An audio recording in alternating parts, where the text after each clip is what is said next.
हाँ तो प्यारे बच्चों, गुड मॉर्निंग। आज की क्लास में हम लोग क्लास 10th की हिंदी बुक की चैप्टर नंबर 10 जो कि हमारा है मछली, इस चैप्टर की सारी सब्जेक्ट के क्वेश्चंस को देखेंगे जो कि आपके एग्जाम के लिए काफ़ी महत्वपूर्ण है। चलिए सबसे पहले हम लोग क्वेश्चंस पे आते हैं और पहले क्वेश्चंस को देखते हैं। उन्हीं सारी क्वेश्चंस को लाए हैं जो कि आपके एग्जाम के लिए काफ़ी इंपॉर्टेंट है, तो आप लोग एक बार ज़रूर देखें। चलिए पहले क्वेश्चंस को देखते हैं हम लोग। चलिए पहला क्वेश्चन है हमारा कि झोले में मछलियाँ लेकर बच्चे दौड़ते हुए पतली गली में क्यों घुस गए। तो आपको बता दें कि पतलियाँ गली से बच्चे इसलिए पतली गली से घुस जाते हैं क्योंकि शहर वाले रास्ते में काफ़ी भीड़ होती है और गली के रास्ते से इनकी घर नज़दीक पड़ती है और धीमी धीमी बारिश हो रही थी। इस वजह से क्या होते हैं, लेखक और उनका भाई गली का रास्ता चुनते हैं जिससे कि तेज़ी से घर पहुँच सके। चलिए अगले क्वेश्चन को देखेंगे हम। अगला क्वेश्चन क्या है हमारा, तो अगला क्वेश्चन है कि मछलियों को लेकर बच्चों को क्या अभिलाषा थी। बच्चे को ये अभिलाषा थी कि इनके पिताजी जो 3 मछली खरीदे थे उनमें से एक मछली को ये कुएं में डालना चाहते थे और उनके साथ खेलना चाहते थे। इनकी अभिलाषा थी कि ये कुएं में डाल दे मछली को, फिर निकाल के खेलें, और इस प्रकार से इनकी अभिलाषा थी। वही बात को बताया गया है कि बच्चे मछलियों के साथ खेलना चाहते थे, जिसके लिए वहाँ किसी एक मछली को कुएं में छोड़ना चाहते थे ताकि कि जब मन करे तब निकाल लेंगे और खेल सकें। फिर आगे क्वेश्चन को देखेंगे हम। अगला क्वेश्चन क्या है हमारा कि मछलियाँ लिए घर आने के बाद बच्चों ने क्या किया। तो मछलियाँ लेकर जब घर आए बच्चे, लेखक और उनका भाई, तो ये क्या किए कि स्नान घर में जाके, जिसको कि इंग्लिश में बाथरूम कहते हैं, तो बाथरूम में जाके ये क्या किए कि आधी बाल्टी पानी भर के और मछलियों को उनमें छोड़ के उनके साथ खेलना प्रारंभ कर दिए। चलिए फिर देखते हैं अगले क्वेश्चन को कि मछली को छूते हुए संतु क्यों हिचक रहा था। तो मछली को छूते हुए संतु इसलिए हिचक रहा था क्योंकि मछली कुछ उनको ऐसा लगता था संतु को कि कहीं मछली को छुएंगे तो मछली काट न ले, इस बात से संतु हिचक रहा था।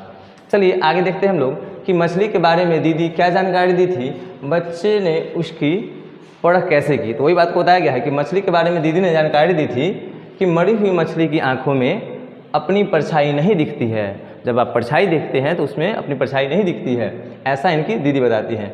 बच्चों ने उसकी परख मृत मछली की आंखों में झांक कर किया था, जो भी लेखक और उनके भाई मछली के मरे हुए मछली के आंखों में देख के और इसका परख जांच किए थे।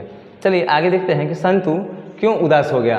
तो संतु क्यों उदास हो गया, क्योंकि मछली कट रही थी। तो देखिए मछली को काटते हुए देखकर मछली के साथ लेखक ने उसकी अभिलाषा, लेखक क्या बताया गया है कि हाँ अच्छा, मछली को काटते हुए देखकर मछली के साथ खेलने की अभिलाषा उनकी मर जाती है, किनकी, संतु की। इस बात से क्या होता है, संतु काफ़ी उदास होता है, काफ़ी दुखी होता है। चलिए दीदी कहाँ थी और क्या कर रही थी। तो आपको बता दें कि दीदी घर में थी, ठीक है, दीदी घर में थी।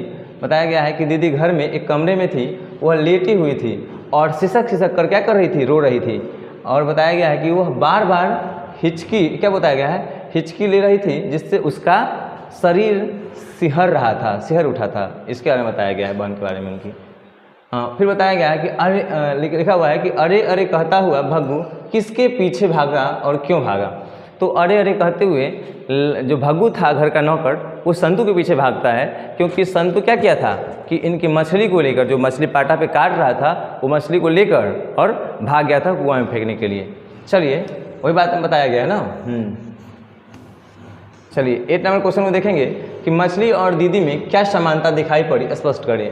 तो बताया गया है कि लेखक के अनुसार मछली और दीदी यह एक समानता, ठीक है, यह एक समानता दिखाई पड़ी। यहाँ पे क्या दिखाई पड़ी कि मछली जल के बाहर तरफ रही थी और दीदी घर के अंदर तरफ रही थी। फिर बताया गया है कि मछली और दीदी में क्या समानता दिखाई गई थी। ये दो और क्वेश्चन हो गया ना। चलिए 10 नंबर क्वेश्चन क्या है कि पिताजी किससे नाराज थे। तो पिताजी किससे नाराज थे, तो पिताजी नरेन से नाराज थे। किसके, नरेन से। नरेन कौन था, तो इनकी बहन की प्रेमी था, इनकी बहन की प्रेमी था, लेखक की बहन की प्रेमी था।